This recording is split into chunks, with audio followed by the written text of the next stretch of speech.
Hello, what is up YouTube? My name is G3 Iron and today we are taking a look at Synthesis and opening weekend for Synthesis. You can go ahead and give us a like and subscribe for more daily discussions and videos about the present Path of Exile League.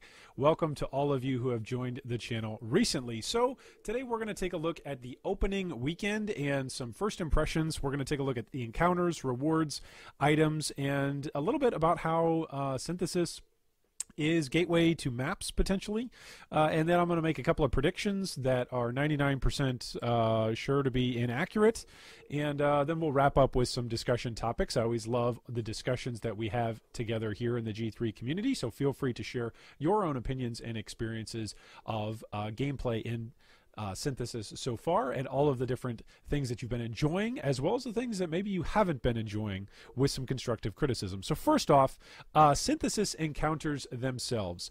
I feel like Synthesis is the love child of everything that Grinding Gear Games has done in the past year plus.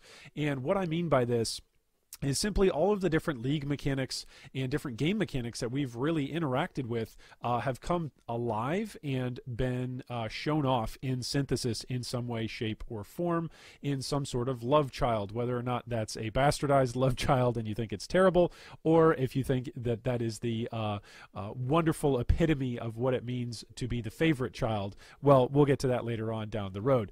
But first off, I think it reminds me of Incursion in its visual timer, with the decaying effect, which, by the way, whatever artist was responsible for that, absolutely gorgeous work in the decaying effect of the actual encounter and memories around you.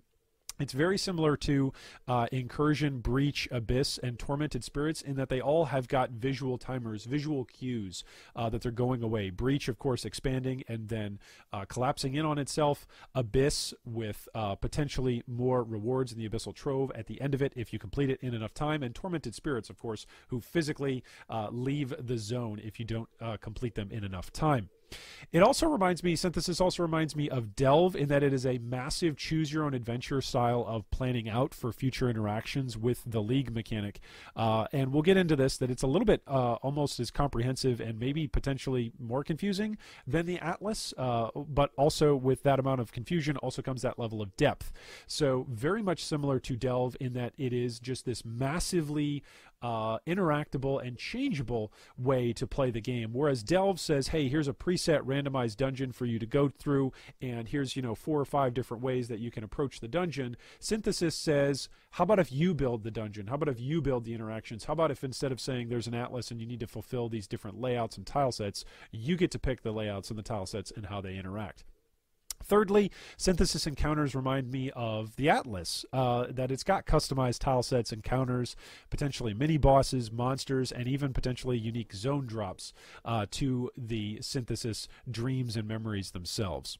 Synthesis rewards, really when we're talking about this, they reward long-term planning. And what I mean by long-term planning is simply this. Most of this planning we haven't really been able to see the planning of since the league literally just came out this weekend, right? But so you might be saying, Iron, what do you mean by long-term planning? We're only a few days in.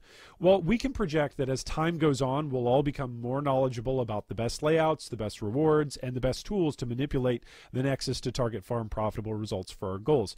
And I will just cite the last several leagues for this. When Bestiary first came out, nobody had a clue on all of the different types of rewards and different craftable options, and pretty soon it came out that there were ways to imprint items, which is a very strong thing for crafting, and eventually those imprints and some of those crafting recipes even went legacy, and we no longer have access to them anymore. Very, very strong, very, very powerful once people figured them out. Again, I would say the same thing for Betrayal. At first, when Betrayal came out, everybody was just kind of clicking around, oh, do we betray these people? Do we make an ally with them? Do we make them rivals? What do we do?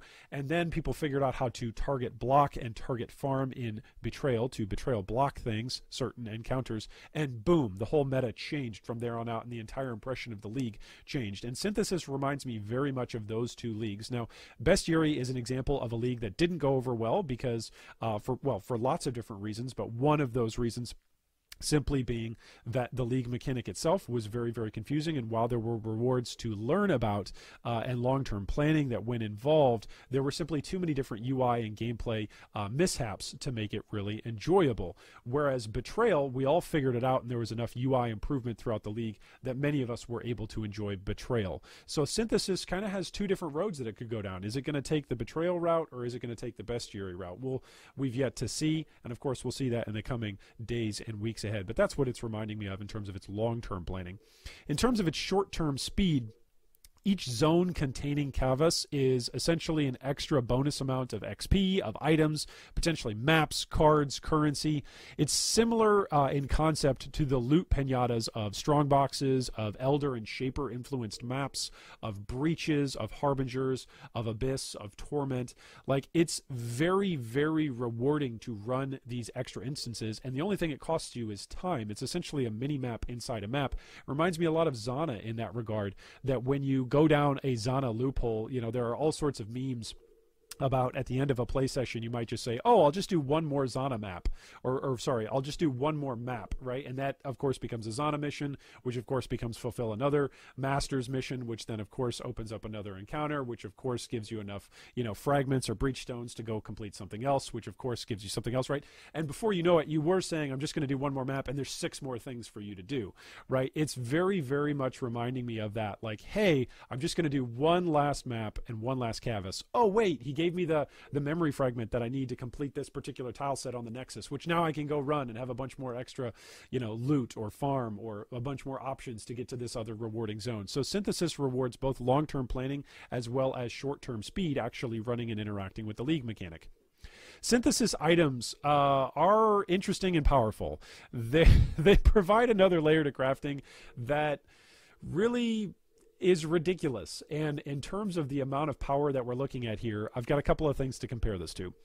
So first off, they remind me of veiled items, which veiled items, a whole bunch of them just got turned legacy as soon as they came out in Betrayal. So they only spawn from the league mechanic itself, which of course remind anybody of certain league mechanic or league rewards from Betrayal that we used to interact with, that there were certain craftable and interactable things from certain masters as you interact and went and got rewards from them.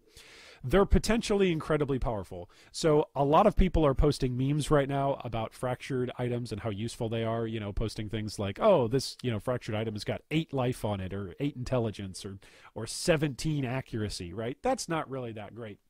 But what's going to happen once we start getting some of these more powerful combos, and once we start figuring out some of these more powerful crafting combos, it's going to be ridiculous, the types of items, the mirror tier types of items that are going to be craftable, and how affordable they will be. Imagine finding an item that is already halfway completed in terms of the crafting process. That then means you're essentially saving half of the crafting cost to finish an item off, which might not mean a lot for the most wealthy of PoE players. But for people that are on the fringe that could say maybe they can't craft their own mirror tier gear, but maybe they can craft some really, really awesome stuff, this is essentially a buff to that middle class in PoE that wants to get involved in crafting, but maybe doesn't have enough crafting to make the ultra best stuff in the game, but can make stuff just a tier or 2 lower. And then thirdly, it's going to take a while to nail down and learn all of these different combos. So again, stay tuned to the channel for later on this week. I'm going to have an update on more of the mechanics of the league, and I'm sure other YouTubers and streamers are also going to do the same thing. But I would just say, could everybody just take a deep breath and be patient for a moment? The league just came out, and this is an incredibly in-depth league. We're learning new things about this league every single day, and I would not be surprised if this is the sort of league where we learn new recipes and new ways to craft and interact with the league mechanic a month into the league, or even halfway through the league. It would not surprise me if this was that sort of league at all. And the reason why I say that is it's very plausible that somebody, or even a group of somebodies, is going to figure out a way to craft and to target farm very, very profitable synthesized items, but they're not necessarily going to share that. That has happened in Bestiary. We did a video on that during Bestiary. It happened in Incursion. We did a video on that in Incursion. And it happened in Delve. We did a video on that. Whereas in Betrayal, this was kind of the first league over the last several leagues over the last year plus, where we've seen people just instantly figure out a league mechanic and then share it. Usually people that can figure out crafting secrets are a little bit more restrictive, a little bit more secretive on that sort of thing. So it'll take us a while to nail down, but we'll see, and we'll do our best here in the G3 community to learn and then share exactly what we learn about synthesis crafting. Now, is synthesis a gateway to mapping? What do I mean by this? Well, very simply, there is a significant amount of players who never make it to maps in Path of Exile, or they quit after getting to maps. I know that's probably not many of us that are here involved in the G3 community on the channel, but it is a reality for some of Grinding Gear Games customers and for some of the player base here in Path of Exile. So those players, they never make it to the end game, and they never experience a lot of the content that you and I might take for granted, that you and I enjoy on a every single league basis, or even every single week basis, as we are playing in between leagues and as we are interacting in standard. For us, maps is a second thought. Maps is an extension of the game. Maps might be the entirety of the game, and many of us might hate actually playing through the story. But for a lot of players, it's the reverse. Playing through the story is Path of Exile to them. And so for those players, the mapping system is incredibly daunting. It's challenging. It is not at all railroaded. It's very much open system, open map, pun intended, as it were. So for those players that are maybe intimidated by the Atlas, the Nexus as a mechanic, gets me to my second point, acts as a tutorial and a map-like system for players to enjoy much earlier, and hopefully drives more players to accept mapping that previously didn't. Now, you might say, yeah, Iron, that's great in theory. That's not what's actually happening in the league. We're only a couple of days in. I think that there is some validity to that claim, that some new players might get turned off at how confusing this mechanic is. But I do think there is a difference between people who are trying to optimize the Nexus versus people who are just plugging and playing in the Nexus. So I think new players that maybe are intimidated or never make it to maps or don't want to take the time to learn about the mapping in the Atlas system might at least get an introduction through the Nexus system of, oh, I just click a thing and it goes here. That's cool. I get extra stuff, and here's another way to play. Which leads me to predictions 99% sure to be inaccurate. So first off, first prediction is that synthesis implicits are going to get nerfed either in 3.7 or 3.8 whenever or if ever synthesis goes core. And I've got a couple reasons for this. Simply ask yourself this. Would you rather have an item with more mods on it or with less mods? It's really simple, right? We would all rather have items with more mods. So fractured items, synthesized items that have got great mods on them are of course going to be more desirable than items that simply have less mods on them. Then ask yourself this question. Would you rather have an item with specialized mods for your build or general mods that may or may not be primarily beneficial to you? Maybe it's a secondary thing or maybe a tertiary stat that you go, yeah, sure, that's nice as a bonus, but I really don't care. I'm really not searching for that. I'm not crafting that on my gear. Whereas fractured and synthesized items go, all right, we're going to target this specific thing. Once we all crack that code and once the crafting process becomes really refined for synthesis items, if that ever does happen, then this is going to be a very, very powerful system. Which reminds me of the Veiled system. And of course, Veiled mods, many of them got nerfed at the end of 3.5, changed, or simply went legacy altogether. And so imagine what will happen to the loot we're going to be able to make with fractured items, with synthesized items. These are items that cannot be Shaper or Elder bases, and part of the reason why GGG did this, again, this is a prediction, this is not me stating anything that GGG has said, but I believe the reason why they wanted to avoid anything that could be synthesized and fractured being also shaped and eldered is because they're anticipating some really strong items, some amazing items. Remember, GGG can look ahead and see all of the different mods that are available, put them together onto items and say, yep, that's going to be too strong. So they can do that before a league, but then they can look and see, of course, with all of us, hundreds of thousands of players playing Path of Exile, millions of players playing Path of Exile, and trying out different combinations, and they can then take that data and say, yep, this one thing was really, really broken. And target farming and target crafting with synthesized items, I think, is going to be exactly that. All right, well, thanks so much for watching. I hope you have enjoyed the video and enjoyed watching some of my terrible hardcore boss killing and leveling shenanigans above. But I'd love to hear from all of you a couple of different discussion topics. So first off, what has your synthesis league start been like over the weekend? How much have you interacted with Cavis, the Nexus, and fractured items in general?